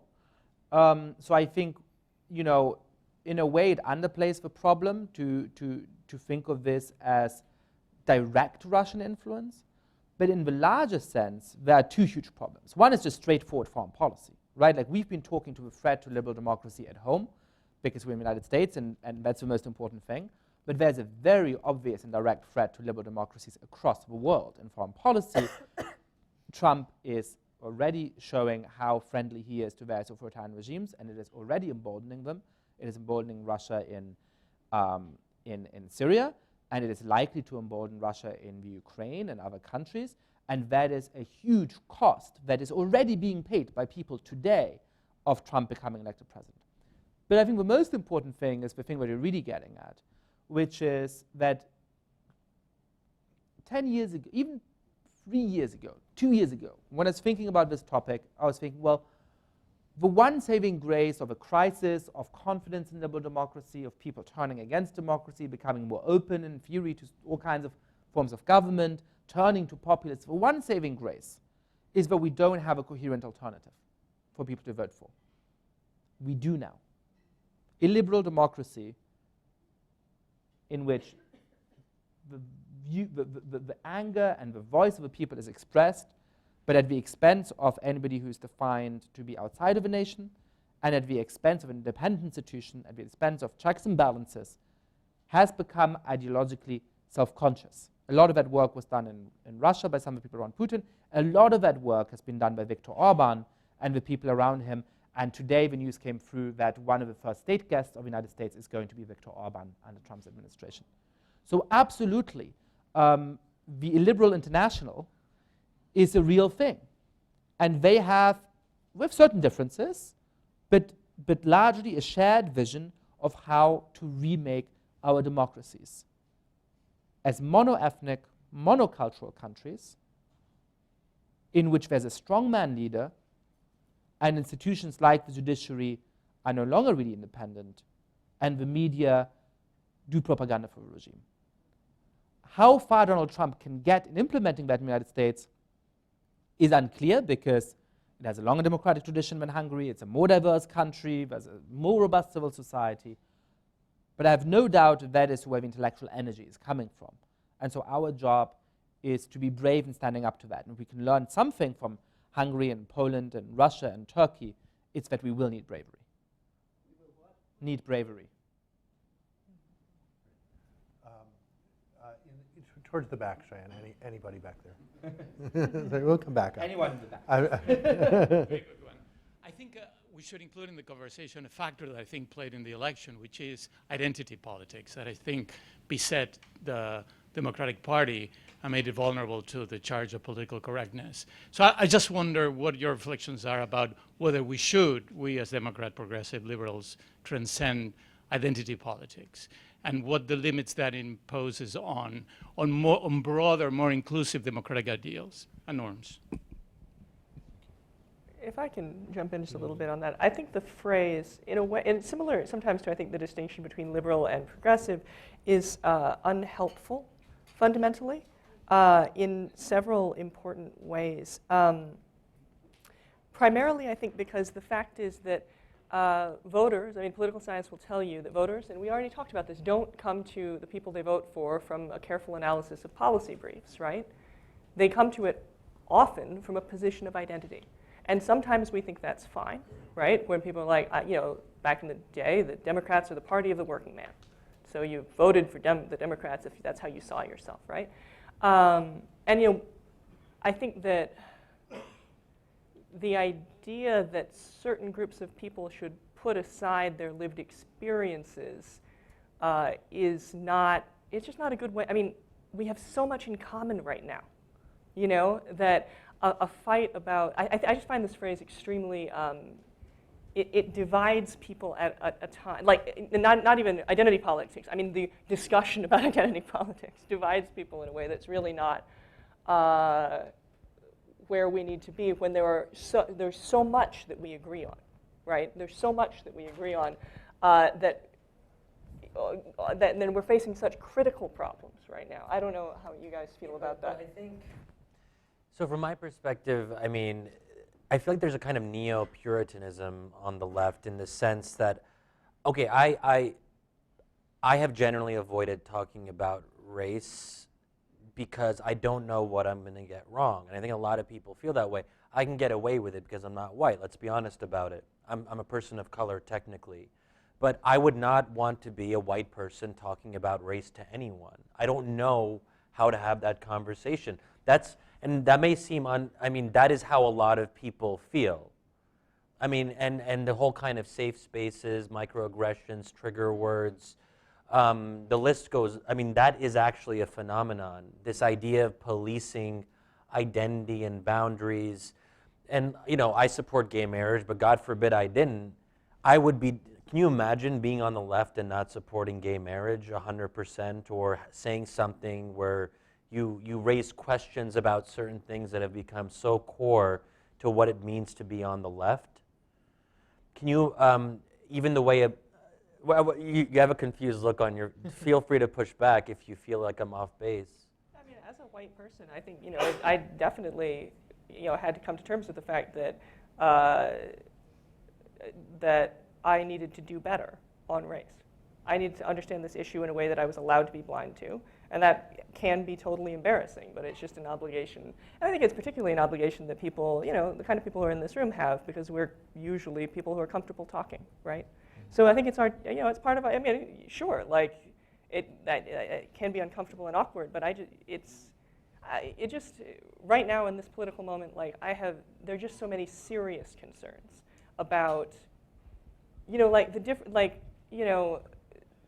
like a college campus debate about microaggressions might make people uncomfortable, and maybe the wrong decision is getting made in that moment. But right now there's like actual internment as on the spectrum. You know what I'm saying? So I just can't. So perhaps what's contributed to the phenomenon of Donald Trump, drawing on this. So Donald Trump is the opposite of political correctness, and there was something appealing about breaking all the boundaries of normal public discourse. So I'm getting more not at what's going on now as much as the overall context which led to this disaffection with what's considered to be the mainstream media or the establishment's policing of acceptable speech.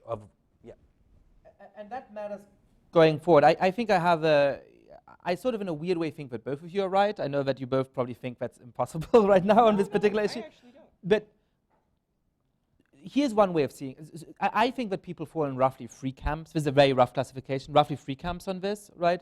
There's this, well, four camps now actually with Donald Trump. There's this sort of, there's the we shouldn't really be liberal Democrats on these kinds of issues camp, right? Which is like, let's have a Muslim registry, not to protect people against hate speech, but in order to potentially victimize them, right? Okay, so let's exclude it from the conversation for now. There's the position of a lot of people on the liberal democratic right, who basically say, look, we have the right principles, we don't discriminate between people, we, you know, our laws are race blind, and that's all there is to it, and there's no problems, right? Then there's the position that I think a lot of the further left has, which is to say, but look, there is a lot of discrimination. There is police violence against racial minorities. There is the threat to deport millions of people. And so this means that all these liberal democratic principles that people are talking about are actually hypocritical, and that we need to rebuild our politics along lines that are not liberal, with communities as the main building block rather than individuals, giving up on ideas like freedom of speech, if freedom of speech can sometimes be used in order to say things that we don't like, right? And then I think there's the position that's in the middle of those things, which is to say the liberal democratic principles we have are right. The idea that we want to build a society in which race can for many people be important, religion can for many people be important, but also we can grow beyond that and actually engage with each other on a basis that's something other than that. Freedom of speech is important and sacrosanct, but we need to make sure that reality actually lives up to these ideals, and at the moment it doesn't. So for me, I'm in that camp, and I think that we need a politics that brings people together rather than dividing them. And I do think that parts of the politics of the last 4 years weren't doing that, right? And so, for example, just to engage for 10 seconds in campus controversy, the idea of physically separate safe spaces I find troubling, because I think it is a way, there can be associational, people can choose to associate with whom they want, but the idea of that being mandated by colleges, to me, is troubling because it is a form of segregation. And it slowly reinvents the pre-Brown versus Board of Education world, in which once you have that for Latinos and African Americans, Irish Americans are also going to say, well, why don't we have our own space? And the way that the majority in this country goes, and the way that politics goes, that's where it's going to be headed. At the same time, so here it looks like I'm taking a center-left rather than a far-left position, right? Like a lot of the left would be unhappy with me on that. At the same time, I think we need radical policy change at the high school level in order to actually racially integrate high schools in this country, which they are not. What holds these two things together? The idea of racial integration rather than organizing everything around identity. I want a state, a country in which people actually have lived experiences together, in which we overcome discrimination, in which we bring people together, and that's going to be really tough. And it's going to involve some really tough sacrifices, but that to me is the vision, to try and create common spaces and common experiences rather than protect people from the discomfort that comes with engaging with each other. So I think we are actually have a great deal in common in what we're saying, but my point was merely that this phrase identity politics gets us into those camps, and instead we can talk about what it would mean to integrate the American school system in a way that improved everyone's education, right? And I think that I want to stay, and I want to and also I think it distracts a little bit from the fourth camp that you put on the sidelines for a second, where I'm like, that is right now actually on the table in a way that it hasn't been in some years. Yeah. I mean, this is one of those things that this will be an important conversation to have at some point, and being able to say, microaggressions in a campus among fairly privileged people are perhaps less of a priority than actual integration and things like that. We should get to that point. But we should also remember that, for Donald Trump saying I'm not about political correctness is not about saying we shouldn't worry about microaggressions on campus. It's about a permission to say the most outrageous thing, like about Korematsu, things that are so far beyond very settled understandings of where we stand in this country. It's almost like, the young people who get really drunk so they can be completely different personalities. It's almost like it's an excuse to be the personality, to be the sort of cruel personality that maybe they want to be. And I think we should, let's not get that mixed up with what else is going on. Second row, Cheyenne, I'm going to make you come all the way around to the front here. Second row right here. I'm really not doing this deliberately.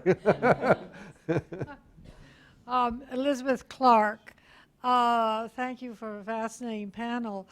I'm very supportive. Vanessa, I've forgotten your last name, of your talking about we have to move from the community up and through the institutions that we belong to. But there are also some very big institutional problems with the problems with our democracy, whether it's the Electoral College or voter suppression laws or gerrymandering. I mean, this is a very long list, and I think maybe we have to attack everything at once, but I'd like to know what you think about this higher level of necessity. Oh, absolutely. I couldn't agree more completely that our sort of the very fundamental aspects of how we literally conduct elections has been under attack for years. The way that I would unite that with what I was saying is that if we are going to fight back against those things, we have to find ways to do it together, right? And that is, sometimes it's through the courts, right? Sometimes we win on those, sometimes we lose, right? But if we're going to make the changes that we need to, for instance, have there be enough polling places, that is going to be a concerted local campaign, not of individuals, but of people working together, Right. And I absolutely agree that the road is very long. To add to that, on the question of institutions, so before the whole Trump thing, when people would ask me, what is the most practical recommendation you can give on institutions in the Middle East, I would say, in polarized societies, avoid presidential systems. And no, I mean, so we have been there in 1776 or 1783, you know. presidential system. So, so one problem, and I see a little bit of this now, is we're in a little bit of a dilemma because if Trump actually comes up with a big infrastructure project that actually boosts the economy, but he couples that with the problematic social aspects and bigotry and so on, I can easily imagine Trump being in power for 8 years and to have Trumpism be something quite popular for a long time to come. But those things will only happen. So should Democrats cooperate on infrastructure spending? The problem when it in a winner takes all polarized context, Democrats almost have an incentive to undermine Trump and to try to get him to fail, which was precisely what happened under Obama. So that we're going to have that problem for a very long time. I don't know what the solution is. I personally want my country to improve, so I would like a big infrastructure spending program, but that could help Donald Trump win. We're stuck, right? So I don't know if it's realistic to move beyond a president, but it's not even just that.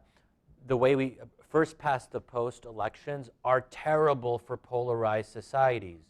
You would want to have a proportional representation, like multi-party system, closer to what some European countries have. It doesn't solve all the problems, but at least it encourages coalition building. You have to share power, and it lowers the winner takes all stakes when you have one figure who becomes the dominant personality in our politics. In this case, it's Donald Trump, who has disproportionate power. I would have been much more comfortable if it was the Republican Party that was elected rather than a single individual who was not tied to anything in particular. But these are all things that I don't know if they're realistic, that we can ever change them in our lifetimes, but our system is not designed for polarization. Well, certainly the assaults on voting rights have been profoundly important, and I think certainly, I mean, one of the things I've been saying to people is, the Shelby County decision was a lot more important than Citizens United at the end of the day, and that's important to recognize. And just also want to, Maine passed a ranked choice voting initiative in 3 weeks ago, which is very important. I mean, and again, Maine had a governor twice elected with a minority of the votes, and they understood that as a very specific problem that they needed to solve to create a system that allowed you to get to some consensus and not a winner-take-all by somebody who does not win anything close to the majority of the vote. So I think some of the priorities among ideas, I mean, you want to say, you want to fight, everything's important, but some of the prioritization, I think, probably shifts a bit. Second row right, third row, Cheyenne.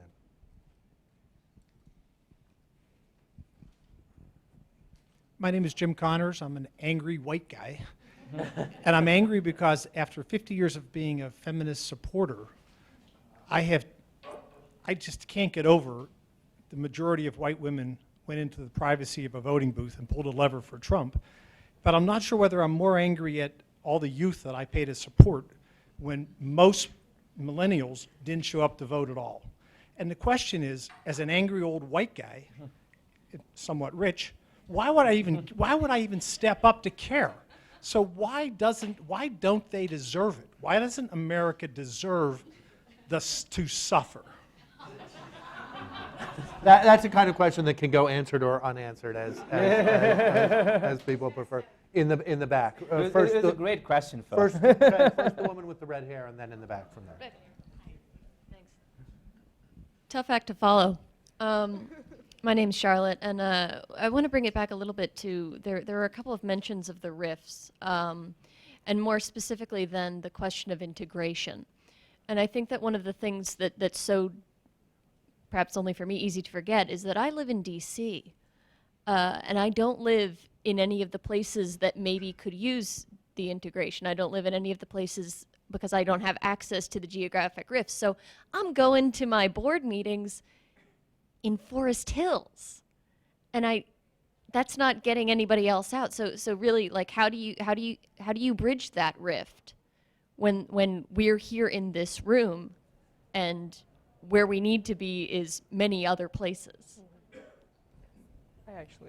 I wouldn't mind speaking to this. please do. So on the question of the rift, obviously this is hard, right? This is very, very hard. I think a lot of us aren't from DC. A lot of have friends back home, right? And I think that that's one route to remembering that, so I'm from Sacramento, California. It's kind of, if you're not from California, you don't realize that we're not like the coast, We're the middle of California. We're very middle America in that way. And so, I mean, yeah, obviously, residential segregation is a real problem in a lot of ways. It's a problem like gerrymandering is a problem, right? It divides our communities and makes the election of more extreme people more likely. But one of the reasons why I think that it's good to work in your community, but it's got to be part of a national structure, is because that's one of the ways you actually get to reach people beyond your local folks, right? So my local chapter of the organizations that I care about is part of a national federation of chapters, and that was how it used to be when geographic divides were, of course, larger because it was harder to get places, right? That you would, once a year, you'd see each other at that state convention, and that helped bridge those divides, right? On the other question, I think I really do want to respond to that. Why you should care, I think that question comes from a place, you said it comes from a place of anger. And I wonder if it doesn't come from a place of despair, because I know that you wouldn't bother to be angry if you didn't care, right? And I know that because of the level of frustration you expressed in your question. So I almost don't want to take you up on the premise, because I know you didn't mean it. What you want is to someone to tell you right now that this country is better than Donald Trump. And if you needed to hear that, I'm happy to say it to you, but you already knew it, all right?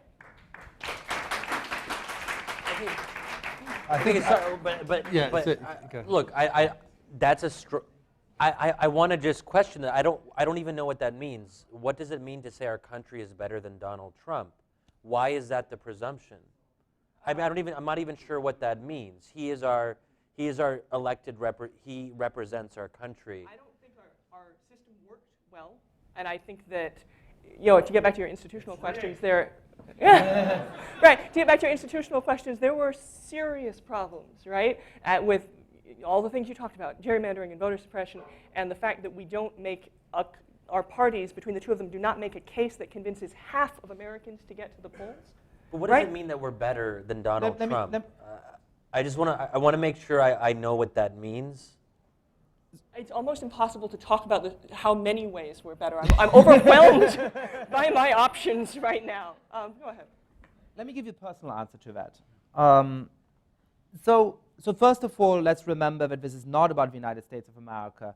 It's about Western liberal democracies. The same thing that's happening in America is sadly happening in France, where Marine Le Pen may be the next president. And even if she isn't, François Fillon is going to be, and he's not that much better. It's about Austria, where this Sunday we're essentially likely to elect a neo-Nazi to the country's presidency. It's about Sweden, which has always looked like the one great example of where the Sweden Democrats, an actual, that 10 years ago was a neo-Nazi movement, is now the leading party in opinion polls. Not a majoritarian one, but 25-30%. So this goes beyond the United States of America. So let's not despair about America, let's despair about the world. Upbeat message. But more seriously, look, I don't know whether we are at the end of the era of liberal democracy in the world, and everything we're talking about today is fighting windmills, or whether this, and there is an optimistic vision here, or whether this is going to be a 15, 20-year crisis. It's going to inculcate younger people who've started to take a lot of the things that really matter for granted, because they'll see how terrible it is to live under somebody like Donald Trump or Marine Le Pen or Viktor Orban. And we actually forge a better politics out of it. I don't know. It may be the former. We may be fighting windmills. What about the I know. What if they like it? No, I know. No, I know. As a Yeah, no, serious, that's part of the point, yeah. okay, yeah. It may be that it turns out that a lot of people like it. Here's what I'm going to tell you. A, I'm willing to fight windmills. I don't know what on earth else, I was going to swear again, what on earth else to do, right? If it's fighting windmills, I'm going to be fighting windmills because I believe in liberal democracy, and if that's a fight that I'm going to fight losingly for my life, that's what I'm going to do. But one thing specifically about the United States of America, which is that this is not just a fight about liberal democracy, it's a fight for multi-ethnic democracy. It's a fight for the idea that people of different religions, different ethnicities, different beliefs can come together and form a nation together. As somebody, I'm not going to tell you my life story, but I'm starting a weekly column tomorrow. It's late, so please follow it. This is my one plug. The first column is going to be saying the following, that I've lived in Germany, in England, in Italy, in France. I am not more hopeful for multi-ethnic democracy in those places than I am in the United States. We're fighting here for the survival of multi-ethnic democracy in the United States, but also around the world. And I'm currently applying to become a US citizen, and now I'm getting emotional, because I think that this country is more likely to pull it off than anywhere else, and that if it fails here, it's going to fail everywhere. So yes, the United States of America is better than Donald Trump, and our fight for the next 4 or 8 years is to prove that it is. Okay, I hate to do this because there are a lot of questions. I want that to be the last word. I appreciate all you coming.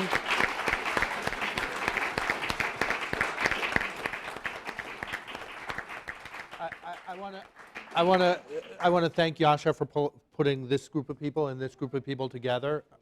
I'm really glad you encouraged this conversation, and there's food and drink. I don't know how, for a little while longer. Thank you all for coming. Well, I've been over the motion.